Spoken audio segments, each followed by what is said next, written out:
Hi everyone.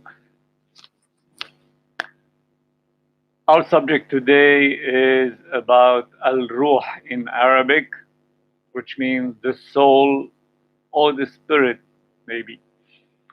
Now, this is the most complicated and controversial issue. It is as big as the consciousness issue is. You know, word consciousness is so controversial.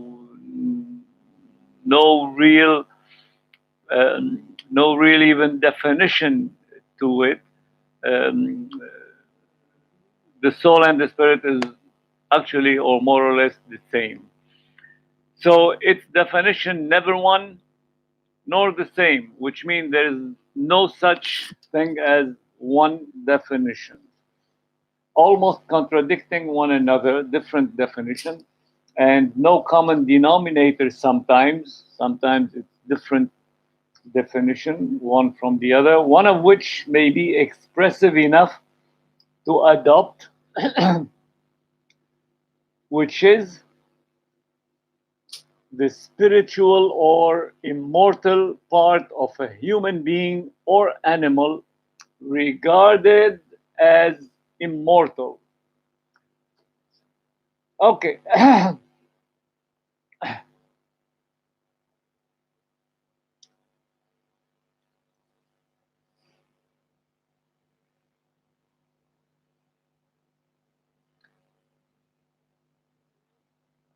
Well, this definition is more or less in accord with verse 1 of Surah 4. It says, O mankind, fear your Lord who created you from a single being or a single person or a single thing, from which created a spouse thereof, from them scattered countless men and women. In fact, in the creation of Adam, Allah said in verse 29, Surah 15, so when I leveled it and breathed in it, with my soul fell down to him prostrating, addressing the angels.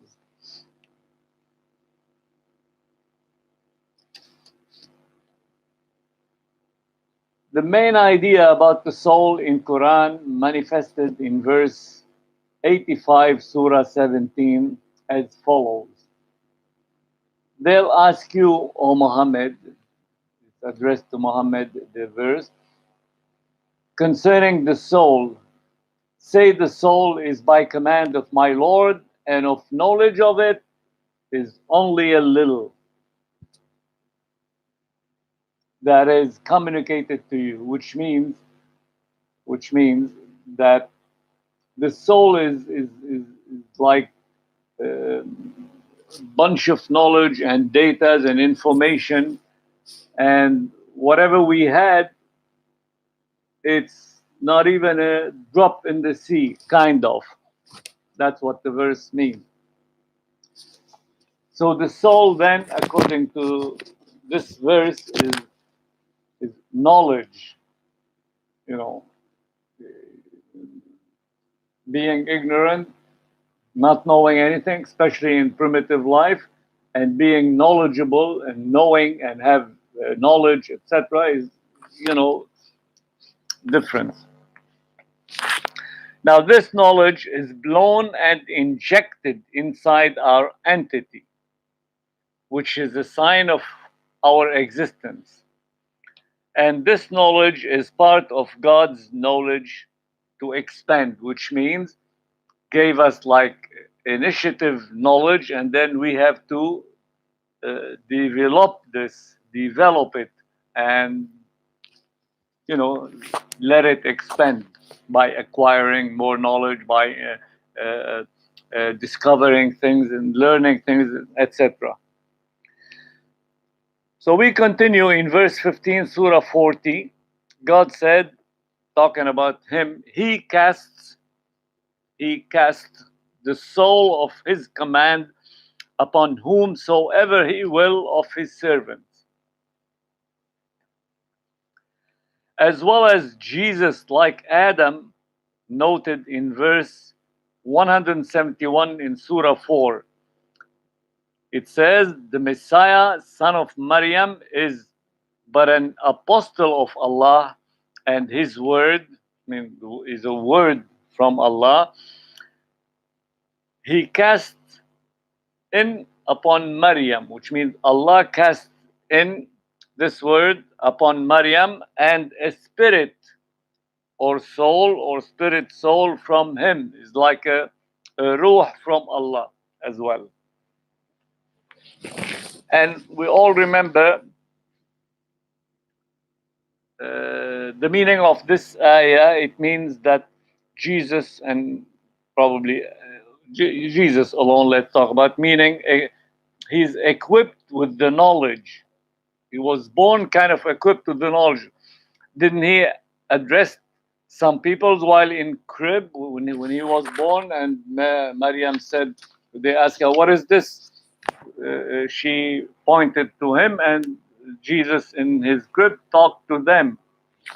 How can he do that without any knowledge? So this is the knowledge that God blown and injected in him through his mother. To announce the miraculous pregnancy, as well, in a verse, it said, and she who guarded her chastity, his mother, then we breathed into her, like blown into her, our spirit, and made her and her son a sign unto the world, which is the miraculous pregnancy and miraculous born of Jesus, talking about. Now, as we see the word ruh in Quran translated as soul or spirit, which in the definition we presented above, regarded as immortal, as the definition said, while the fact of the matter, when the person dies, this spirit dies with that person instantly, because it consisted mainly of the human heart. Once it stops, that's it. It's the end. So it's a system of components. The soul or the spirit is a system of components. We have the sight, the smell, the mouth, the heart, the lungs, and so on. How we can move our membrane. So mastered by the heart. When it dies, everything in our body dies with it. Yes, nowadays some organs take more time to die, and medical world use them in transplant operations, although not sure and risky sometimes. What I mean by that is, okay, when the heart dies, everything dies with it, in the sense that the person doesn't breathe anymore, doesn't move anymore, doesn't except that we know medically that some organs and parts of the body do not die in that sense, like instantly, especially because we know it's been used and transported to be transplanted in medical operations. Although it's risky, those operations are risky most of the time, but some of them manage to survive and last a little bit longer. Now the soul, which is the ruh, together with the self, okay, an-nafs, self is an-nafs in Arabic. Why do I mention it in Arabic? Because I wanted to expose the verses talking about each one of them, so to differentiate and to understand better. So the soul and the self constitute a living status and existence of human being. To put everything in its place, let's read once more verse 1, Surah 4, that we are created, talking about us, that we are created from a single being, single thing, multiplied and spread to countless men and women, which is the fact. Actually, today we are like 8 billion people on the face of earth. As we mentioned that the soul or spirit dies with the body, it is the self, nafs, that may be immortal. As to verse 98 in Surah 6, it says, He produced you from a single being, provided for you an abode and a depository, which means that it's dying at one particular time. That's what it means. The Quran continues in verse 145, Surah 3. It is not possible for any person or nafs, that is in here, to die except by Allah's command, which means by Allah programming of this, like the qadar, the fate of death. Okay? At a term recorded, which means at a certain time. Continuing in verse 185, Surah 3, everyone, which means every nafs here, according to the verse, everyone shall taste the death. In Arabic, kullu nafsin dha'iqatul maut. Every one here means nafs. Nafs is nothing we can touch.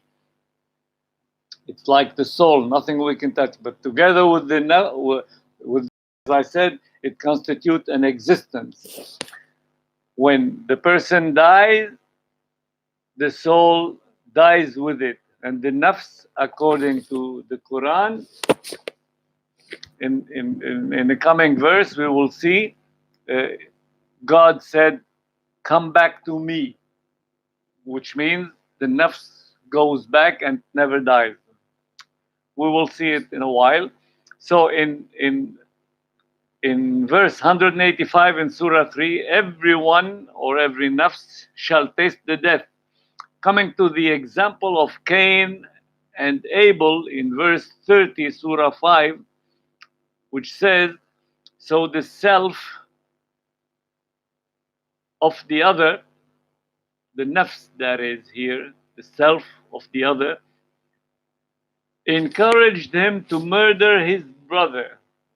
فَطَوَّعَتْ لَهُ نَفْسَهُ قَتْلَ أَخِيهِ. So his self encouraged him to murder his brother. And when Yusuf's brothers came back to inform their father Jacob that Benjamin, their little dear brother, catched stealing, Jacob didn't believe and said in verse 83, Surah 12, nay, no, I don't believe you, but your own selves have beguiled you into something, which means you are hiding something from me in your own selves, the nafs. All these verses to say the nafs, which is oneself, can be either good or bad, as God said in verses 27 and 28 in Surah 89. O thou peaceful nafs, come back to your Lord well pleased and well pleasing. يا أيتها النفس المطمئنة ارجعي إلى ربك راضية مرضية, which means النفس is not الروح, and النفس doesn't die. الروح, it dies. Complementing the good self, last word, that is the soul, ruh, as I just said, dies with the body, and the nafs, the self, according to this last verse, is immortal. And God knows best, of course. Thank you for joining in.